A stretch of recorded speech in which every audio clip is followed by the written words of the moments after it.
Hello? Okay, magandang gabi po sa bawat isa. Let us start our midweek service. Tayo po tayong lahat. Bago po tayo umawit para sa ating Panginoon, mag-pray muna po tayo. Let's open in a word of prayer. Panginoon, salamat po sa gabi na pinagkaloob niyo sa amin upang magtipon-tipon po kami at sambahin ka at pagpalain niyo po ang aming service ngayong gabi. Ikaw po maghanda ng aming puso, aming isip sa pakikinig ng iyong salita. Pagpalain niyo rin po, Panginoon, ang aming prayer time. Mamaya, ikaw rin po ang pakinggan niyo po, Panginoon, ang aming mga prayer requests. Mamaya, nasasabihin namin sa iyo. At salamat po sa abutihan mo sa bawat isa na dinala niyo po kami dito sa iyong bahay-sambahan. Sa ilang po lahat papurit pasasalamat. Patawarin niyo po kami sa aming pagkulang at pagkasala sa iyong harapan. Ito po ay aming dinadalangin sa matamis sa pangalan ni Kristo Jesus. Amen at amen. At kuha po tayo ng ating hymnals. Kanta po tayo ng isang awitin. Hymn number 78, Redeem. Kantayin po natin yung first 3 stanzas.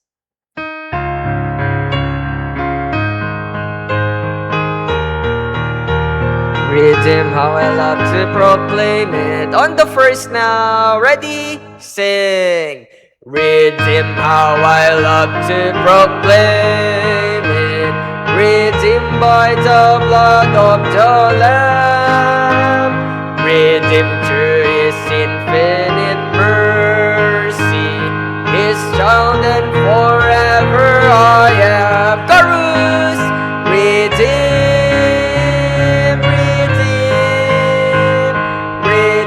By the blood of the Lamb, redeem,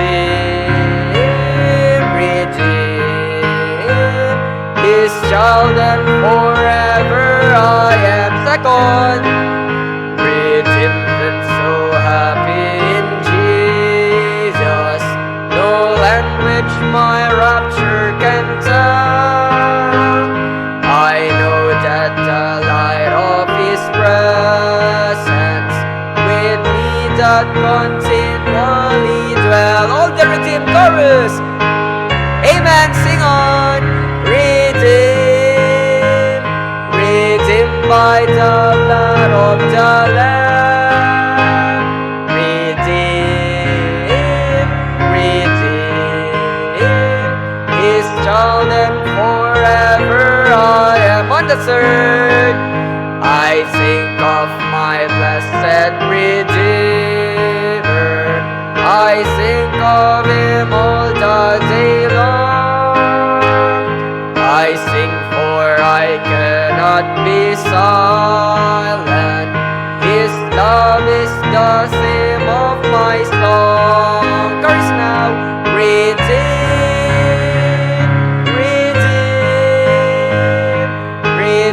by the blood of the Lamb. Redeemed, His child and forever I am. Amen. Thank you po. Please be seated. Start.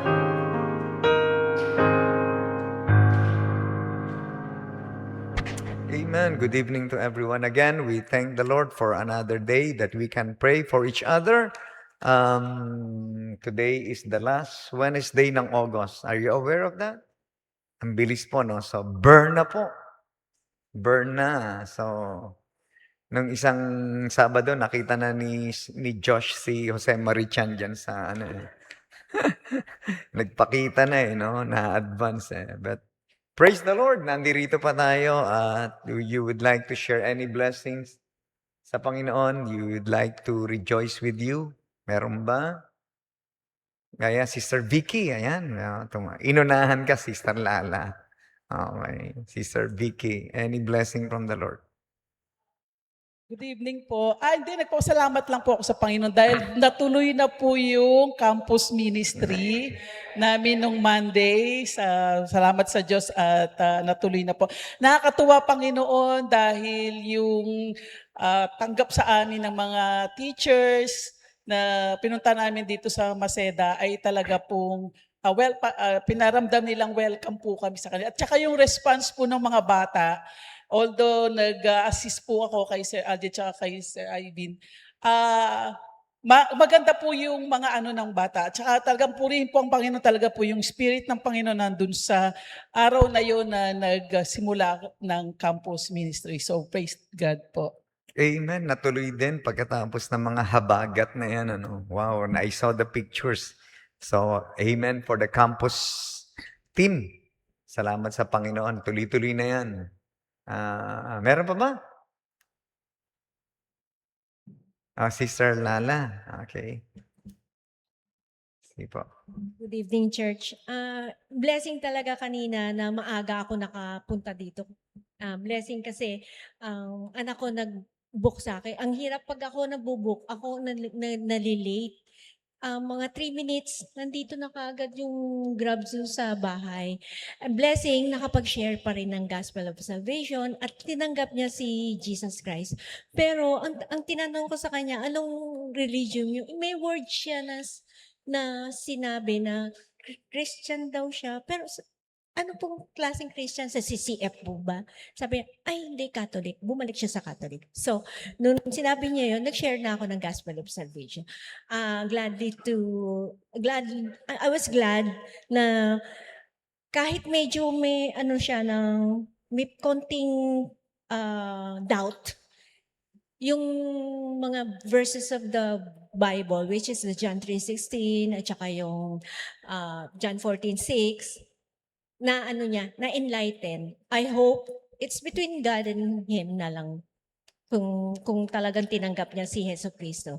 And it's a blessing also na kahit may mga struggle recently, God is still with us. We continue to pray for each other and also yung mga lost soul. Every day we pray for them na maka-receive sila yung makakadinig sila ng salita ng Diyos na there is always hope. Please continue also to pray for my children and my status ng health ko. Maganda naman ang result. Hanggang doon na lang siya. Hindi na siya tumataas unlike before na 570, basta yung 1 lang. 150 to 450. Hanggang doon lang yung aking range para maging normal yung aking platelet count. Kasi yung bone marrow ko masyadong sensitive. Salamat sa prayers ninyo and praise God for everything that He has done for all of us. Thank you po. Amen for that soul-winning testimony. Last Sunday din, nag-preach ako sa yung estudyante natin sa ABBC, Pastor Alan Cano. First anniversary nila.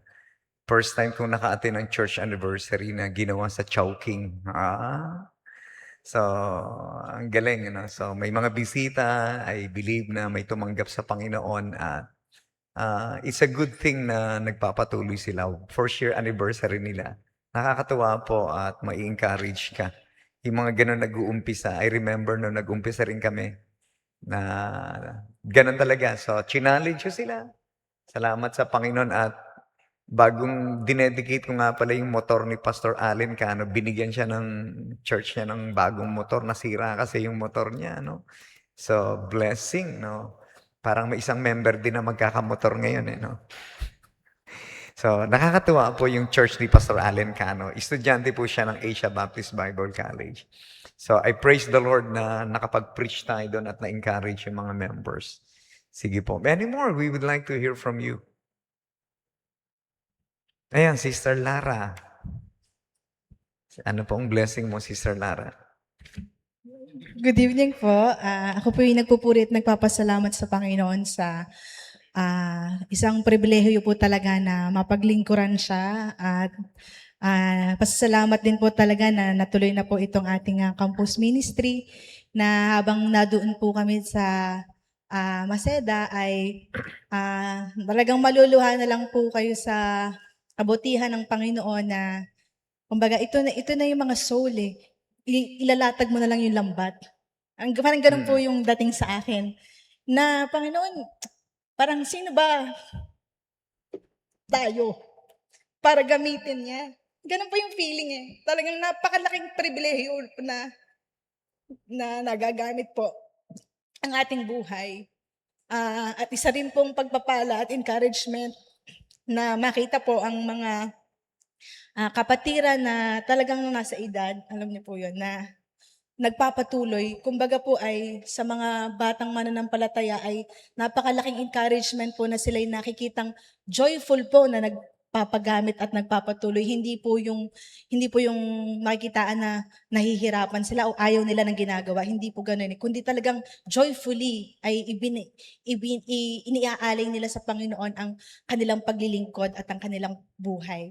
Gayun din po ay pinapasalamat po namin palagi sa Panginoon ang BBC at ang atin pong pastor, ang buhay po ng ating pastor. Ayun po. Papulit pasasalamat po sa Panginoon. Amen. Praise the Lord. Kasama si Sister Lara sa campus ministry. Amen. Nakakatuwa, no? So, medyo maaga ka lang gigising. It's very challenging. Sige po, parang umulan, no? Umulan talaga, no? So, mamaya titigil na yan pag-uwi natin. Get your partner and don't forget to get the prayer list po na ating mga kapatiran. Let's pray for each other, pray for the church. Go.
Okay, sa pagpatuloy po nating service, tayo po tayong lahat. Kamustahin po natin ang bawat isa. Don't miss a hand as we sing our welcome song.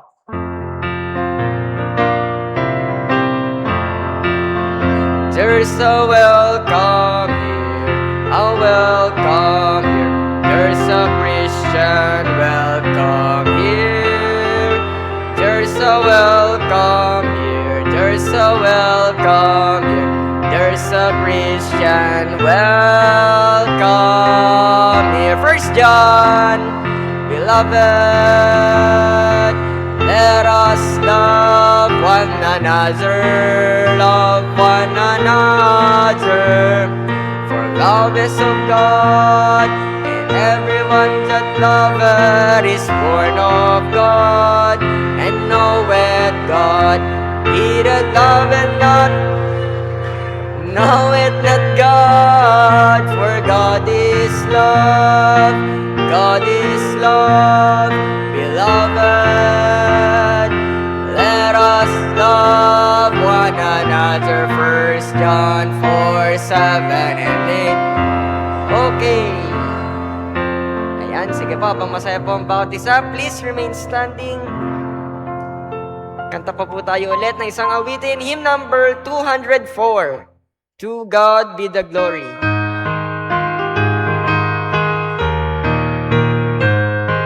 Tingnan po natin lahat po ng stanzas. On the first verse, sing. To God be the glory, great things He had done. So loved He the world that He gave us His Son, who yielded His life an atonement, and opened the life gate. The life gate that only go in. Chorus louder. Let the earth hear His voice. Praise the Lord.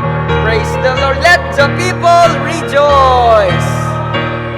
Amen. Oh, come, see the Father, to Jesus the Son, and give Him the glory. Great things He had done. Second verse.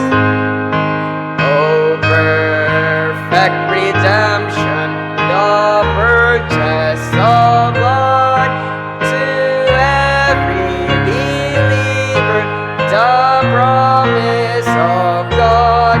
The vilest offender who truly believes, that moment from Jesus a pardon receive. On the chorus.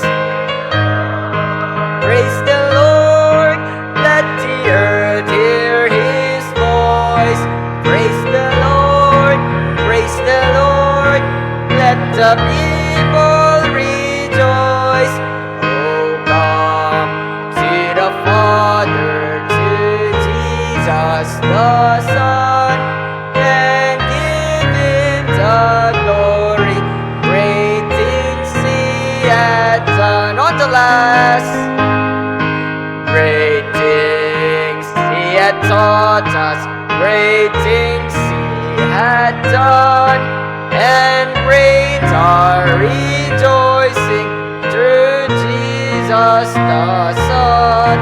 But purer and higher and greater will be our wonder, our transport. Transport when Jesus we see. Praise the Lord, let the earth hear His voice. Praise the Lord, let the people rejoice. Oh, come to the Father, to Jesus the Son. Amen. The glory, great things He had done. Amen. Thank you po. Please remain standing and get our Bibles. Sige po, let's open our Bible to 1 Timothy chapter 6.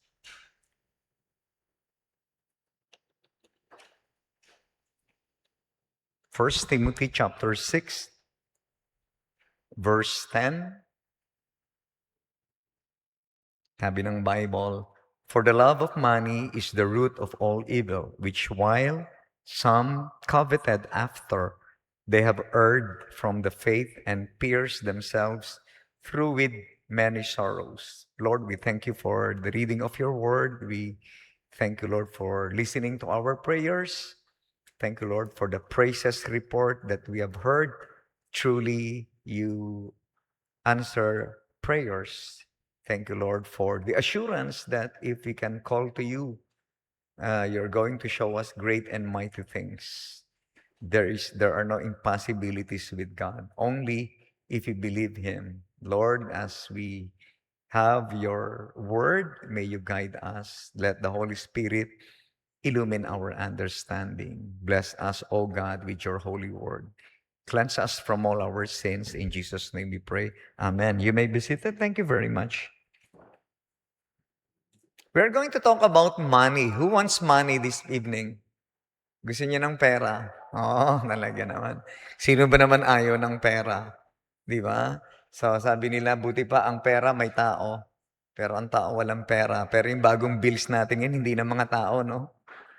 Puro mga animals na yata yun, mga endangered species, tsaka yung mga tourist spot. And this evening, we know that money is not evil in itself. Do you believe that? Money is not evil in itself. We really need money. Sino bang di kailangan ng pera? We need money to pay our bills. We need money to buy food. We need money to buy clothing. We need money for our medicine. Pag may sakit tayo, hirap din naman pag wala kang pera, no? Totoong pag wala kang pera. Sabi nila ang pera hindi nagbibigay ng kaligayahan. Tama naman yan, pero maligaya ka rin pag may pera kayo, no? Minsan din ako naniniwala doon, Hindi, of course, may ibang significance yung, there are things that money cannot buy. Yung mga intangible things, yun yung context nun. But there are things that money can buy. Halimbawa, kakain ka ng, kung gusto mong kumain ng masarap, so you go to a fine dine-in restaurant. Kung wala naman, gedli-gedli ka lang, pwede na siguro yun. But we really need money. I just said a while ago, money in itself is not evil. But the Bible reminds us, ang evil is for the love of money. Yung pagmamahal sa pera, yun yung the root of all evil. I believe you have heard a lot of stories about there was a family that massacred, tapos ang pumatay yung anak. Yeah, there was a story coming from Baguio, then they settled in Australia. I don't know if you know, no, not Australia, in Canada yata. Australia yata. So I am not sure. Pero yun yung family, when yung anak found out that nung nalaman yung mga magulang niya maraming insurance, pinatay niya yung kanyang mga magulang. And di ba, merong isang celebrity natagpuan sa isang car park. It's because of insurance. Alam niya tayo pinatay ng kanyang asawa na foreigner. So, hindi na ako magbabanggit ng pangalan. But the motive is for the love of money. Kaya pag may mga insurance kayo, merong malaking insurance nakapatong sa inyo. Tapos pag namatay ka, tatanggap yung asawa mo ng 10 million. Teka. So, well, kung may mabait kayong asawa, hindi naman kayong papatayin. Di ba may gano'n na nilalason ka na pala kasi ang laki ng makukuha, nakapangalan sa... Well, there are stories like that. Tama? It's because for the love of money. Now, there are people, sabi ng Bible, once na covetousness crept into your heart, there are people in the Bible that somebody is destroyed because of the love of money. Meron ako example dito, 1, 2, 3, 4. 4 people. They are prominent when it comes to for the love of money. Let me just see the covetousness of Delilah. In the Bible, let me just go. Let us go to Judges chapter 16. Judges chapter 16. Sabi ng Bible, you know what's the reason why Delilah betrayed Samson? Ito yung reason in Judges chapter 16 verse 5. And the lords of the Philistines came up unto her and said unto her, entice him and see wherein his great strength lieth, and by what means we may prevail against him, that we may bind him to afflict him, and we will give thee every one of us 1,100 pieces of silver. The Philistines, these are the perennial enemies of Israel. When they found out that there was a strong man and he was a judge of Israel and his name was Samson, he was so strong that nobody could bind him. Kahit anong ilagay mo sa kanya, kaya niyang ano. Then there was one day na si Delilah, who is a Philistine, meron palang secret doon. There was a hidden agenda. Kasi tinanong ni Delilah kung saan nanggagaling yung strength ni Samson. And we know very well that the last mark of a Nazarite of Samson was his hair. Yun na yung last hold niya as a Nazarite. Kasi he violated already. Uminom na siya ng liquor. He touched a dead body. And that was the last hold of a Nazarite, yung kanyang long hair. Kaya nung kinat yung hair niya, the Spirit of the Lord went out from him. Kasi ang strength niya nanggagaling sa Holy Spirit. And when Delilah, when she was offered, sabi ng Bible, each one of them, hindi sinabi ng Bible kung ilan yung lords, but each one of them will give her 1,100 pieces. Alin yung 1,100 pieces? It's 1,100. No, 1,100. 1,100. Siguro kung may 10 yan, wow. So, ang laking silver niyan. And that, because of that, sabi ng Bible, si Delilah, sabi ko rito, meron akong sinilista rito. Delilah, a desirable woman, but she was a defiled and deceptive woman. And she is also a deadly woman. But Samson loved this woman from the valley of Sorek. All this woman, Delilah, all she wanted is silver, not Samson. All she wanted is lucre, not love. Lucre means another word for money. And be very careful, this woman only loved money. Diba meron kanta sa sanlibutan na material girl. If they don't give me proper credit, I'll just walk away. Because we're living in a material world. And I am a material girl. And there are girls, di ba? Sabi nila, meron palang girls, tinitingin lang talaga sa'yo yung pera mo. And then, pag may pera, anong tawag nila doon? Gold digger? No? Gold digger. Pag marami kang pera, be very careful. Woman, this Samson, he was betrayed by this woman, a very covetous woman. Hindi niya talaga mahal si Samson. Ang mahal niya lang yung silver. And because of this covetousness of Delilah, a leader is destroyed. Samson, who was a judge of Israel, he was destroyed because of covetousness. Naipapatay si Samson because of covetousness ng isang tao. Another one is found in Joshua chapter 6. Look at your Bible. Very dangerous ang pagmamahal po sa pera. Joshua chapter 6 verse 19.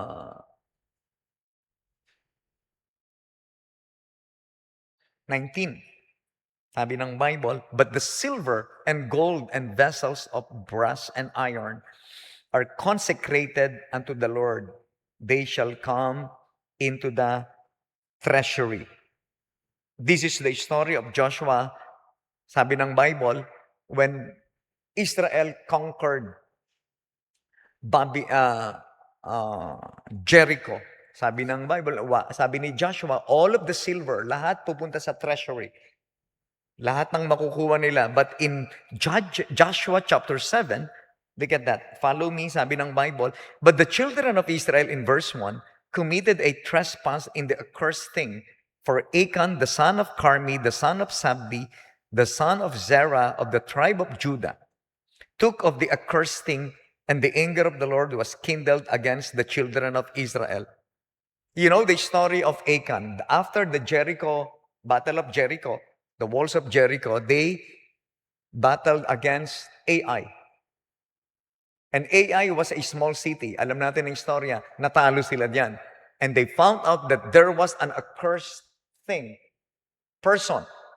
And he came from the tribe of Judah.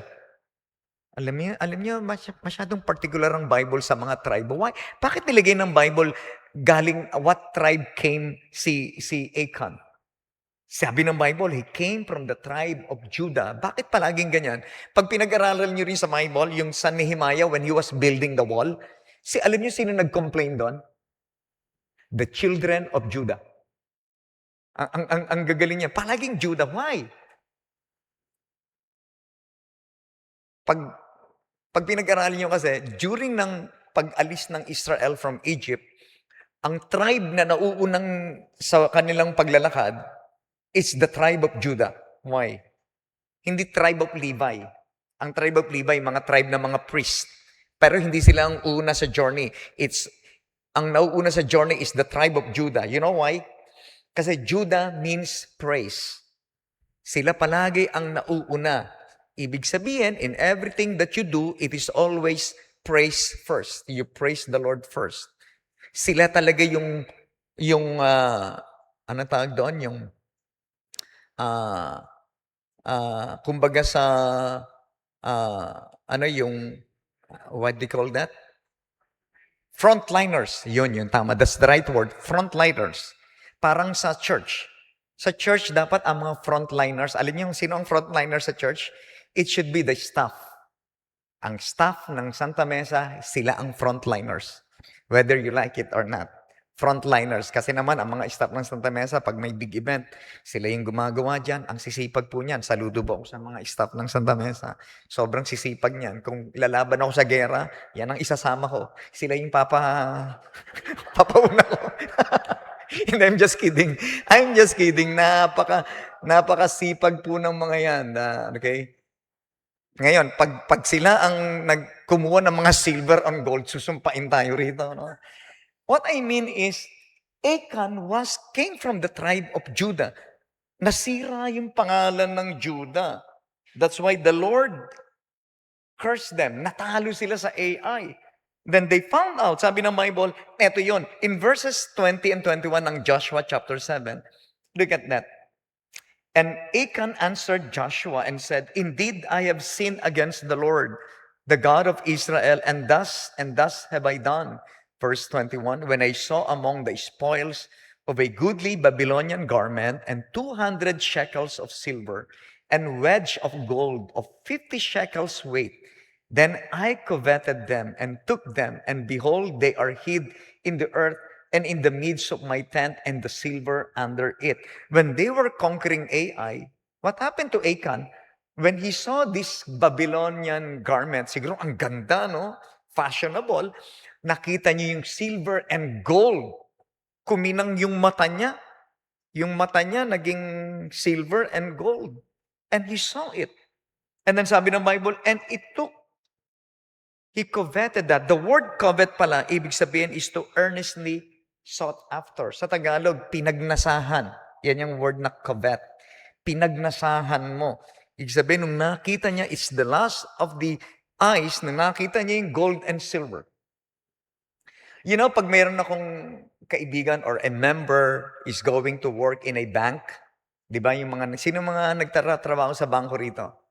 Sino rito banker? You were a banker before. Ano ginagawa niya? Nagbibilang kayo ng pera, di ba? Sabi ko sa mga banker na nagbibilang ng pera, ang trabaho mo lang, magbilang ka ng pera. Yang pera yan, hindi sa iyo yan. Tagabilang ka lang. Kasi pag yung binilang mo, ganyan ka magbilang. Delikado yan. Kitang-kita ka sa CCTV camera. Kasi yung pera na yun, hindi sa'yo yan. Tagabilang ka lang. Pag nag-iba tingin mo sa pera, parang sa'yo, delikado yan. Doon papasok yung covetousness. And Achan, because of that, you know what happened? Kanina, when a money is coveted, there was a love for money, a leader was destroyed. You know what happened when Achan coveted this gold and silver? A country was destroyed. Natalo ang nation Israel. Minsan nadadama yung ibang tao because of your covetousness. Natalo sila. Kaya nga na si Joshua, inalam niya why we lost against a small city. Of course, hindi lang naman yung kay Achan yun Pag pinag-aralan nyo, they did not pray that time. Hindi sila nag-pray. Di katulad ng Battle of Jericho, Walls of Jericho. They prayed every day. Alam niyo yun, one day, isang ikot. Second day, third day, fourth day, hanggang seventh day, 7 beses silang umikot. But in AI, hindi sila nag-pray. Siguro ganun din si Achan. Hindi siya nag-pray. And then, he coveted this.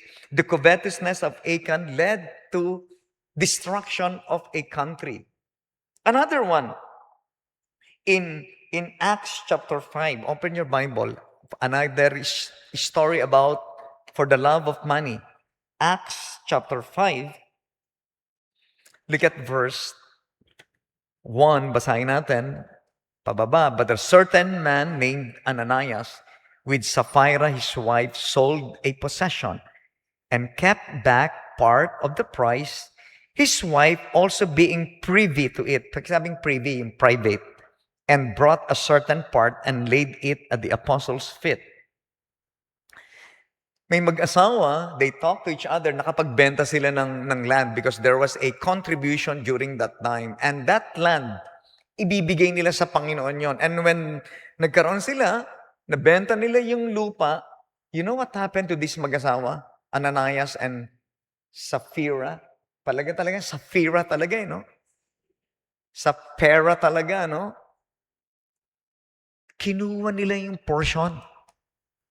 Yung para sa Panginoon. Hindi naman alam ni Peter yan, but the Holy Spirit revealed it. You know what happened? Look at that. Tingnan niyo yung story niya. Tingnan niyo sa verse 3. But Peter said, Ananias, why hath Satan filled thine heart to lie to the Holy Ghost and to keep back part of the price of the land while it remained? Was it not thine own? And after it was sold, was it not in thine own power? Why hast thou conceived this thing in thine heart? Hast thou not lied unto man, but unto God? Hindi ka nagsinungaling sa tao, kundi sa Diyos. Ito yung verse na nagpapakita that the Holy Spirit is God. Because the context there is lying against the Holy Spirit. So ang Diyos, ang Holy Spirit, tinawag dyan na God. Okay? Kung mayroong nagtatanong sa inyo kung ang Holy Spirit ay Diyos, yan, nagsasabi na Holy Spirit. They have lied unto God. And Ananias, hearing these words, fell down and gave up the ghost. Tingnan nyo naman sa verse. Nung nalaman yan, verse 7, and it was about the space of 3 hours. After 3 hours, nagpakita yung asawa niya. When his wife, not knowing what was done, came in, and Peter answered unto her, tell me whether you sold the land for so much. Ang laki palang pera. So much. And she said, yeah, for so much. Then Peter said unto her, how is it that you have agreed together?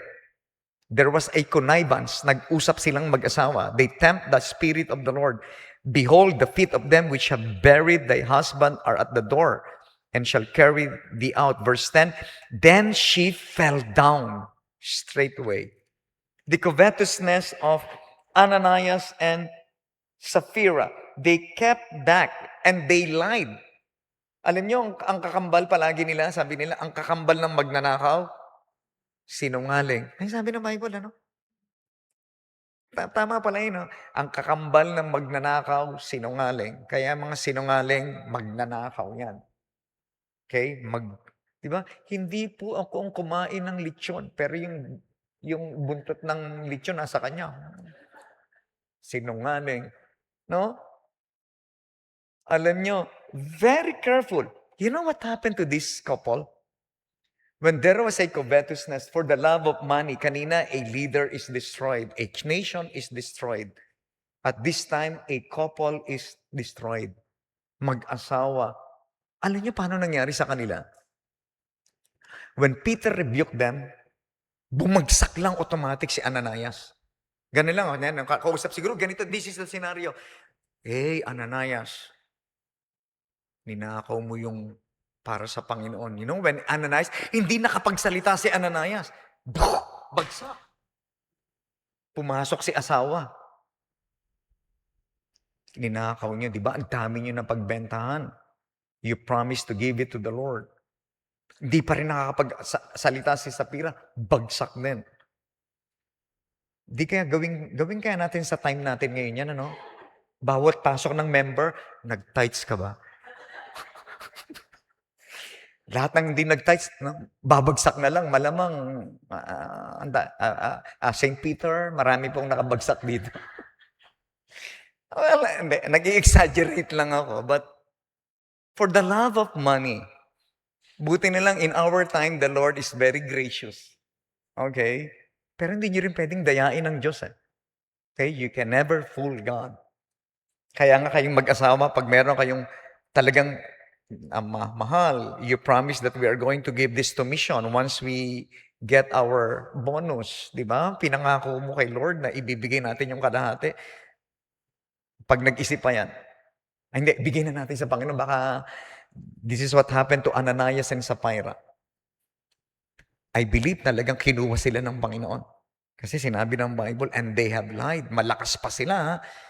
Minsan iniisip ko, what happened to the money that they kept back? Hindi rin nila napakinabangan. Nakukuha niyo yan? When a money is not yours, hindi mo rin siya pakikinabangan. Hindi niyo napansin, pag may nagbigay sa inyo ng pera, sample lang, pag nagbigay sa inyo ng pera, ang dali niyong gastusin.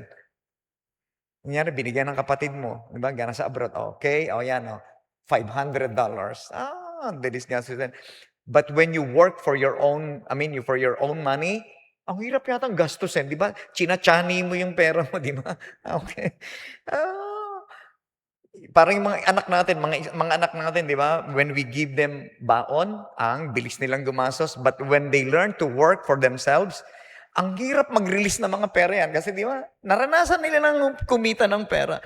When the money is not really yours, ang daling gastusin. And if it is not really yours, ninakaw mo lang yan. Sabi ng Bible, hindi mo rin siya pakikinabangan.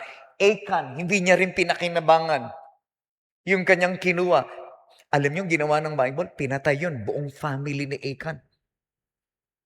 Pag binasa niyo sa Bible, lahat ng angkan ni Achan, sinama, nadamay pa yung family. This is what happened when a person coveted someone's money. The love of money. Ito yung pinakamatindi, yung isa. Matthew chapter 26, verse 15. How about the covetousness of Judas Iscariot? Matthew chapter 26, verse 15. The Bible says, in Matthew 26:15, and he said unto them, what will ye give me? And I will deliver him unto you. And they covenanted with him for 30 pieces of silver. Judas Iscariot covenanted, meaning to say, he made an agreement with the religious leaders kasi they can never find out the Lord Jesus Christ. They are trying to kill the Lord, pero napalaging the Lord is always with the people, kaya hindi nila makuha. Sabi ni Judas Iscariot, the Lord is going to pray at the Garden of Gethsemane tonight. Pumunta kayo as long as you give me the money, as long as you give me the 30 pieces of silver. And you know what happened? Binigay nung nahawakan niya, at tinuro niya kung nasaan ang Panginoon. And when he saw the Lord, Judas kissed Jesus Christ, right? Yun yung, di ba? There was a preaching of mine na ang title is Motive Matters. Minsan, hindi lahat ng umahalik sa'yo, mababait na tao. Okay? It's not really the move. It's the motive. It's not really the greeting. Kasi sabi niya ba, Master. Pero behind Judas, no, he was kissing the Lord, but the 30 pieces of silver was in his pocket. Because of that, a master is destroyed. A master is destroyed. And how many people are destroyed because of the love of money. Alam niyo, meron ako isang kaibigan, he worked for a bank. Talagang he worked there for many years. Sabi niya, ang ganda ng principle niya, pag naka-receive ka ng money, money is just a piece of paper. All you have to do is to use them. Don't let the money use you. Pag may pera ka, gamitin mo lang pambayad ng bills. Don't love the money. Pag may pera ka, just use it. Okay? Sabi nga nila, pag may pera ka, wag mong, wag mong itatago sa bahay mo. Pag yan nasunog-sunog yan, bayaan mong umikot yung pera. Okay? May laundering yan. So, bayaan mong umikot. Minsan, hindi natin makawala. Bayaan mo, ilagay mo sa ganito, invest mo, ilagay mo sa bangko. It's just a money. Hayaan mo siyang umikot. Hayaan mo siyang gamitin mo siya. Wag mo siyang, ikaw ang gamitin niya. Yes, money is important. But the love of money is very dangerous. If you covet the money, there will be covetousness. It will really destroy people. It will destroy relationship. Just like Judas, it will destroy your relationship with God, just like Ananias and Sapphira. And I believe maraming tao ang nasira na ng pera. And there are also in the ministries, people in the ministry na destroy sila because of money. And I'm very particular on that. Diba sabi ko sa inyo, tinuruan kami ng aming teacher, if you are somebody is trying to check you, to scrutinize you, well, the record. Pag ikaw maganda ang record mo when it comes to money, you check the record. Check the record. By God's grace, no? I pastor a church, no? You check the record. Kasi ang treasurer namin doon, he works in a bank, no? So, you check the record. Kasi pera lang yan. Kaya huwag niyong mahalin ang pera. Ang pera dumarating yan. You work for it. Mag-work kayo sa tamang work, yung pinagpawisan nyo talaga, yung pera na kinikita nyo na dumadaan sa mga kamay ninyo, hindi nyo yan ninakaw, hindi nyo yan kinubet. You really work hard. Dapat yan ay product ng iyong pawis, product ng iyong labor. Maganda, magpapakain ka sa mga anak mo, product yan. Yung pakain ng sa mga anak mo, hindi mo ninakaw yung pera. Dapat galing yan sa malinis na pagkita. And you don't love money. Huwag niyong mamahalin ng pera. Once you love money, you are going to ruin everything. You are going to ruin your reputation. You are going to ruin your integrity. It's just money. Yes, we need money. But be very careful of loving money. Masisira tayo dyan. Kailangan gamitin lang natin ng tama yan. Use sa church, by God's grace, as your pastor, we are going to use the Lord's money. Alam niyo, pag mayroong nagbibigay tayo ng trucks, may tinagtatapon ng trucks, di ba? Pinupulot ko yung trucks. You know why? Ang principle ko kasi, pupulutin ko, this is the Lord's money. Sayang yan. Pwede pa bang ibigay sa iba? Pag nakita nyo nakabukas sa mga electric fan, walang gumagamit, patayin ninyo kasi sayang siya. It's the Lord's money. Tama rin yan yung being a good steward. Okay? Tapos, pag nakita nyo nakabukas yung gripo, patayin ninyo. It's the Lord's money. Huwag nating sayangin yan.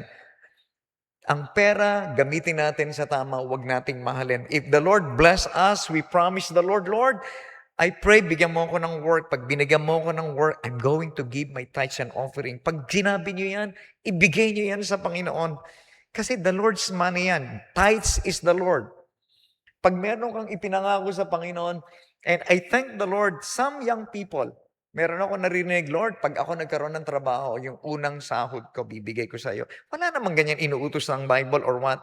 Actually, parang first fruit nila yan. No? Wala naman, pero yun lang yung dedication nila. And I've seen, and I pray. Some of my kids, ginawa yan. No, nagkaroon sila ng work, yung unang, binigay nila talaga sa church. Kasi pag nakita mong gano'n ang bata, habang wala siyang pag-ibig sa pera, hinahayaan niya. No? If you are blessed with money, be a channel of blessing to others. Okay? Nakita niyo naman yung mga nangangailangan, yung mga binilas ng Panginoon dyan. Use your money. Don't love money. Gamitin yan to become channel of blessing. Gamitin nyo yan para mabuhay ang inyong pamilya. You work for it, but you don't love money. Na kung saan napagpapalit mo na ang service mo sa Panginoon instead of going to church every Sunday. I know you have some emergencies, pero minsan, baka mamaya mas mahal mo na talaga yung pagtatrabaho mo because of money. And be very careful on that. People are destroyed. Relationships are destroyed. Even some churches are destroyed because the money, the Lord's money is not handled properly. Reminder for us, money is not evil in itself, but the love for money, and it's reminder for us. Let us pray. Lord, we thank you this evening for the love of money. It is the very root of all evil. Lord, teach us not to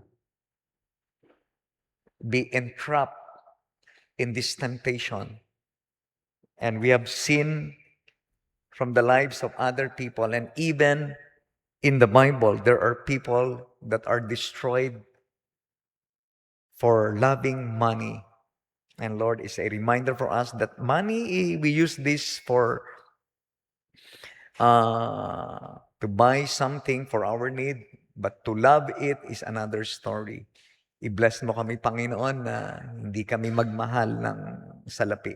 Gamitin lang namin yan to help others, to bless others, to help the ministry. If we have promised unto the Lord such amount, dapat ibigay namin sa Panginoon yan. Lord, thank you for blessing your people.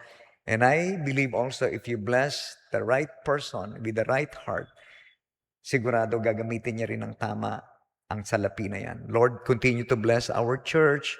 This coming September 20, there will be an evangelistic cantata. Bless the choir. And Friend Day on September 27, we are praying for more souls to be saved. Bless our campus ministry team. And they are very eager sa kanilang pag-share ng mga values to the public school students. Thank you, Lord, for that opportunity. Lord, continue to pour your blessing upon your people. Thank you, Lord, for what you are doing in our church. Bless our offering. Bless our service this coming Sunday. We pray all these things in Jesus' name. Amen. Let's get our offering.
Okay, magandang gabi po ulit sa bawat isa. God bless you po. God bless your heart. You're dismissed.